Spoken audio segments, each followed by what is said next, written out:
Hello and welcome back to my channel. For this card, I have a day at the beach featuring squirrels. Alright, so I'm using on the beach, pool party, life is good, crazy antics, pick of the patch, and let's go nuts. All right, here's a large chunk of the colors that I use. You can pause it now if you want to. Some of these images that I have stamped out, I don't actually use, and I know that bothers some people, but I don't make my cards twice. I don't make it and then decide to film it later. I make it and film it at the same time. So you kind of go through the process with me of figuring out what will fit where, what colors to use. It's not really planned out fully before I start filming. So I apologize to anybody that bothers. Now, if you do not like watching me color, feel free to skip ahead to 4 minutes and 50 seconds. This is where the coloring stops. For those of you who are still left, I will explain briefly what I'm doing. For this beach umbrella, I am using the lightest color to just give a base coat to each of the little sections.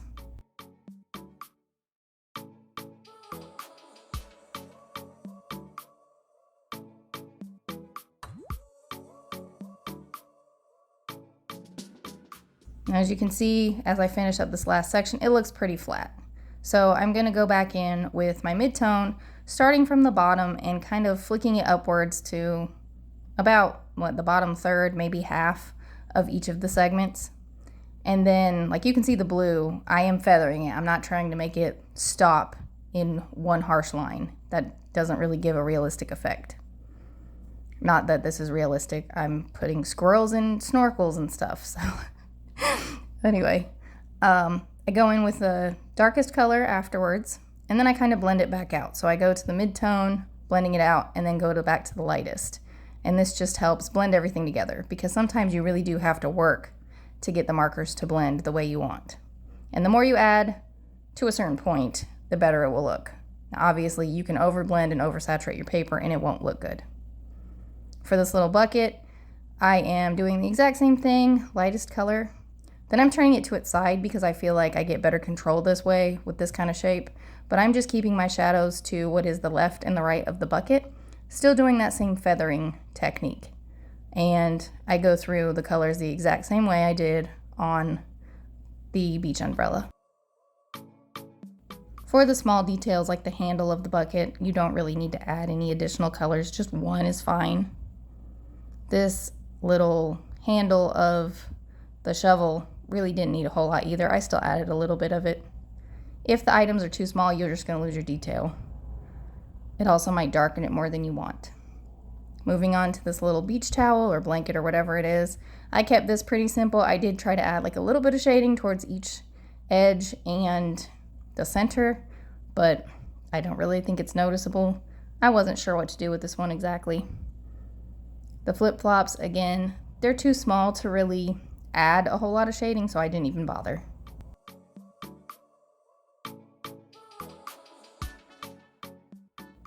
You can ignore the bag of chips and the popsicle as I did not use them. I wanted to, but there just wasn't room. I'm doing the same thing with the can as I did with the bucket, shading from the left and the right. This gives round items more of a round appearance. And now for my little squirrel with the snorkel. This was pretty simple. I added shading here and there just to give it some color variation. I wasn't sure what I was doing with this one either. And the little sunblock bottle, well, that's pretty simple. I kept that minimal.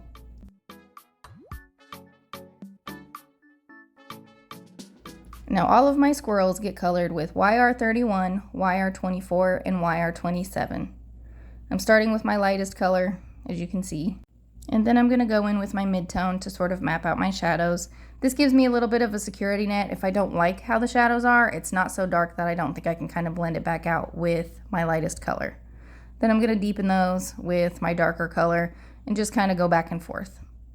Now I have two of these large stitched rectangle stackables. That's a mouthful. And I have these stitched hillside border dies.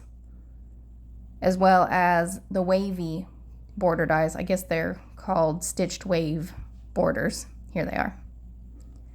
And I am going to cut one of these panels up. So I'm going to have the stitched hillside on the bottom. And I show 3 waves here, but I actually only used 2 because I didn't want the water to be too high.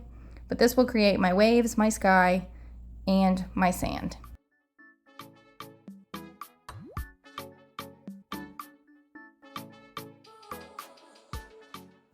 Now that all my pieces are cut, this is how they'll look. I'm going to take my antique linen distress oxide and I'm just going to give it a quick coat on the bottom piece, which is the sand. I'm leaving it a little bit darker right at the edge.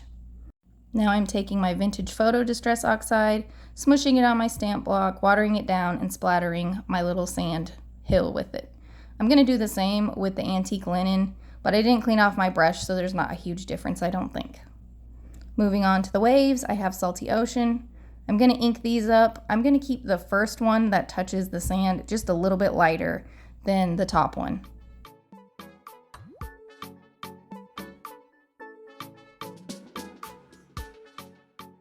And as you can see on the bottom of my screen, I had a little helper. That sand just popped up right there.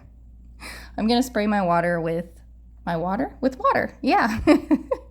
As I said that sounded really strange.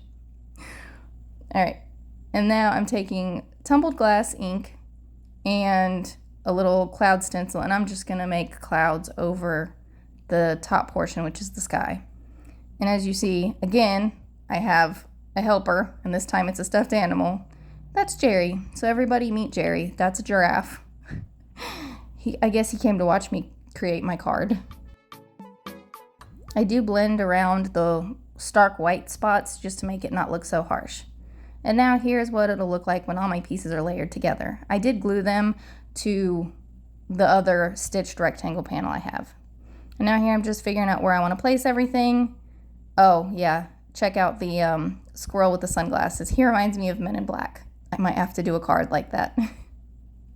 For my squirrels in the water, I'm just taking my X-Acto knife and I'm trying to cut along the line that is the 2 waves where they meet. That way it looks like the squirrels are in the water. This was a little bit tricky for this last one. I didn't do it perfectly, but I guess nobody will ever really notice. Now I'm trimming off the extra bits. And I decided I want to use this pop-up platform pop-up, whatever it is. It's the add-on. It has a sun and some clouds. I'm just inking up my sun and clouds with whatever ink happens to be on the corresponding brushes. And now before I place those, I am going to stamp my sentiment with fish tank ink from Fawn. And now I'm just figuring out where I want my clouds and my sun. For some reason, this was super difficult. Thought it would be easier than it was, but it took me a bit. Now this one little cloud, I have to trim off the excess. And then that is my finished card. I hope you guys enjoyed it. Thank you for watching. I'll be back with another video soon. Bye!